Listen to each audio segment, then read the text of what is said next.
الحمد للہ وحدہ والصلاة والسلام علی من لا نبی بعدہ اما بعد فاعوذ باللہ من الشیطان الرجیم بسم اللہ الرحمن الرحیم قل هو اللہ احد اللہ الصمد لم یلد ولم یولد ولم یکن له کفوا احد آمنت باللہ صدق اللہ العظیم۔ آج میں آپ کو 25 دسمبر کے حوالے سے بتاؤں گا۔ کچھ لوگوں کا یہ عقیدہ ہے کہ 25 دسمبر کا جو دن ہے وہ حضرت عیسیٰ علیہ السلام کی پیدائش کا دن ہے۔ تو حضرت عیسیٰ علیہ السلام کی پیدائش کا دن 25 دسمبر نہیں ہے، یہ آپ لوگ ذہن میں رکھیے گا۔ حضرت عیسیٰ علیہ السلام یہ اللہ کے نبی اور آپ صلی اللہ علیہ وآلہ وسلم سے پہلے تشریف لائے۔ تقریباً آپ صلی اللہ علیہ وآلہ وسلم سے 6 صدیاں پہلے، 600 سال پہلے حضرت عیسیٰ علیہ السلام تشریف لائے۔ اور حضرت عیسیٰ علیہ السلام کی جو پیدائش ہے وہ بغیر باپ کے ہوئی۔ حضرت آدم علیہ السلام جو ہیں وہ ان کی زندگی مبارکہ دیکھیے تو ان کی زندگی بھی آدھی جو ہے وہ فرشتوں کے درمیان گزری، فرشتوں کے اندر گزری۔ حضرت عیسیٰ علیہ السلام کی زندگی وہ بھی تقریباً آدھی زندگی، آدھی سے زیادہ کہہ لیں کہ وہ فرشتوں کے اندر گزر رہی ہے۔ وہ کیسے کہ حضرت عیسیٰ علیہ السلام کو اللہ رب العزت نے زمین سے زندہ اٹھا لیا تھا، اور جس وقت حضرت عیسیٰ علیہ السلام دنیا میں دوبارہ تشریف لائیں گے وہ فرشتوں کے ذریعے سے تشریف لائیں گے، یعنی فرشتوں کے کاندھے پہ بیٹھے ہوئے ہوں گے۔ تو فرشتوں کے ذریعے تشریف لائیں گے۔ جس وقت وہ زمین پر تشریف لائیں گے بیت المقدس میں امام مہدی علیہ السلام وہ جو ہیں وہ امامت کروانے لگیں گے، یعنی یہاں تک کہ تکبیر بھی ہو چکی ہوگی، اقامت بھی ہو چکی ہوگی، بس مصلی امامت پہ کھڑا ہو کر جماعت کروانی ہوگی۔ اتنے میں حضرت عیسیٰ علیہ السلام کا نزول ہوگا، اور حضرت عیسیٰ علیہ السلام جیسے ہی تشریف لائیں گے امام مہدی کیا کہیں گے کہ حضرت عیسیٰ علیہ السلام سے فرمائیں گے کہ آپ تشریف لائیے، آپ امامت کروائیے۔ تو حضرت عیسیٰ علیہ السلام کیا فرمائیں گے امام مہدی سے کہ نہیں، آپ ہی امامت کروائیے۔ اور حضرت عیسیٰ علیہ السلام کے بارے میں یہ بھی یاد رکھیے کہ آپ صلی اللہ علیہ وآلہ وسلم سے تقریباً 600 سال پہلے تشریف لائے، تو اس وقت یہ نبی تھے، بنی اسرائیل کے آخری نبی تھے، یہ بھی یاد رکھیے گا۔ بنی اسرائیل کے آخری نبی حضرت عیسیٰ علیہ السلام تھے۔ تو حضرت عیسیٰ علیہ السلام کیونکہ ان کے بعد 600 سال بعد آپ صلی اللہ علیہ وآلہ وسلم تشریف لائے، تو یہ بات یاد رکھیے گا کہ جب حضرت عیسیٰ علیہ السلام تشریف لائیں گے تو وہ نبی نہیں ہوں گے، بلکہ وہ آپ صلی اللہ علیہ وسلم کی امتی بن کر آئیں گے، جیسے ہم آپ صلی اللہ علیہ وسلم کی امتی ہیں، ٹھیک ہے۔ اور وہ آ کر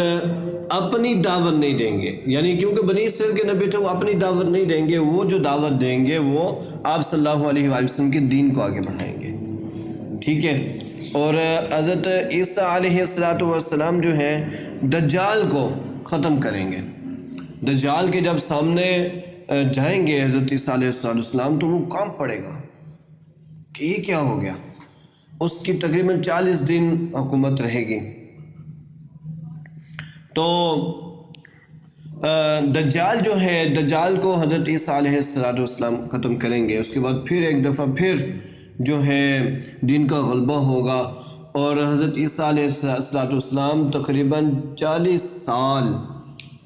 دنیا میں زندہ رہیں گے، اور اس کے بعد پھر اسی طرح کی طبی موت ہو جائے گی۔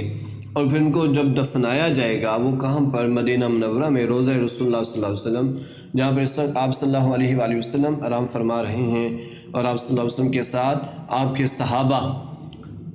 حضرت ابو بکر صدیق رضی اللہ تعالیٰ عنہ اور حضرت عمر فاروق رضی اللہ تعالیٰ عنہ یہ آرام فرما رہے ہیں وہاں پر، ان کے ساتھ ہی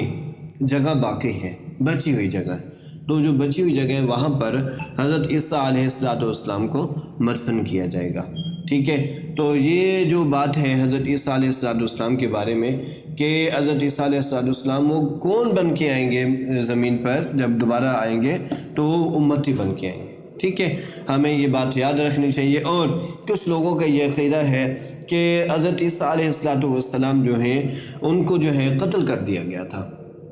ٹھیک ہے، کہ ان کو جو ہے اچھا کچھ کا عقیدہ یہ ہے کہ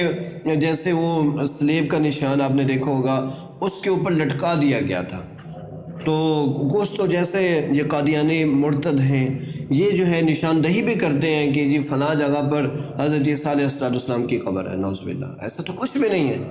حضرت عیسیٰ علیہ السلام کی قبر نہیں، کیونکہ حضرت عیسیٰ علیہ السلام کو ایسے اٹھا لیا گیا، تو یہاں تک کہا گیا کہ جس تک حضرت عیسیٰ علیہ السلام تشریف لائیں گے تو ان کی زلفوں میں سے پانی گر رہا ہوگا، ایسے جیسے ابھی کوئی بندہ نہا کے آیا ہے، جیسے بندہ نہا کے آتا ہے نا تو اس کے بالوں میں سے پانی ٹپک رہا ہوتا ہے، تو اسی طرح حضرت عیسیٰ علیہ السلام کے بالوں میں سے پانی ٹپک رہا ہوگا، ٹھیک ہے۔ تو کچھ لوگوں کا یہ بھی عقیدہ ہے کہ حضرت عیسیٰ علیہ السلام جو ہیں وہ اللہ کے نعوذ باللہ بیٹے ہیں، جہاں تک لوگوں نے غلط عقیدہ بنایا ہوا ہے کہ رب بھی مانتے ہیں حضرت عیسیٰ علیہ السلام کو، نعوذ باللہ، ایسا تو بالکل بھی نہیں ہے۔ جیسے میں نے ابھی آپ کو روایات سنائی ہیں کہ حضرت عیسیٰ علیہ السلام جب آئیں گے تو وہ امتی بن کے آئیں گے، ٹھیک ہے، پہلے کیا تھے؟ نبی تھے، ٹھیک ہے، لیکن جب جہاں پر دنیا میں آئیں گے تو پھر وہ نبی بن کے جو ہے نبی نہیں امتی بن کے آئیں گے، ٹھیک ہے، پہلے نبی تھے۔ تو حضرت عیسیٰ علیہ السلام کے بارے میں یہ عقیدہ رکھنا بالکل غلط بات ہے کہ حضرت عیسیٰ علیہ السلام نعوذ باللہ اللہ کے بیٹے ہیں یا ان کو رب ماننا، یہ بالکل غلط بات ہے۔ اور 25 دسمبر والے دن ہمیں زیادہ سے زیادہ کون سا کام کرنا چاہیے وہ سن لیجئے کہ ہمیں 25 دسمبر والے دن زیادہ سے زیادہ سورۃ الاخلاص کی تلاوت کرنی چاہیے، ٹھیک ہے، سورۃ الاخلاص ہمیں زیادہ سے زیادہ کثرت کے ساتھ پڑھنی چاہیے۔ اس کے اندر جو ہے جیسے لم یلد ولم یولد کا لفظ آیا ہے سورۃ الاخلاص کے اندر کہ نہ اللہ رب العزت کو کسی نے پیدا کیا ہے نہ اللہ رب العزت کی کوئی اولاد ہے، ٹھیک ہے، تو ہمیں یہ بات ذہن نشین کرنی چاہیے۔ تو اللہ رب العزت سے میں دعا گوں کہ اللہ رب العزت ہمیں اپنا عقیدہ ٹھیک کرنے کی اور اپنے عقیدے کی اصلاح کرنے کی توفیق عطا فرمائے۔ اللہ رب العزت ان سب باتوں پر ہم سب کو عمل کی توفیق عطا فرمائے۔ وآخر دعوانا الحمدللہ رب العالمین۔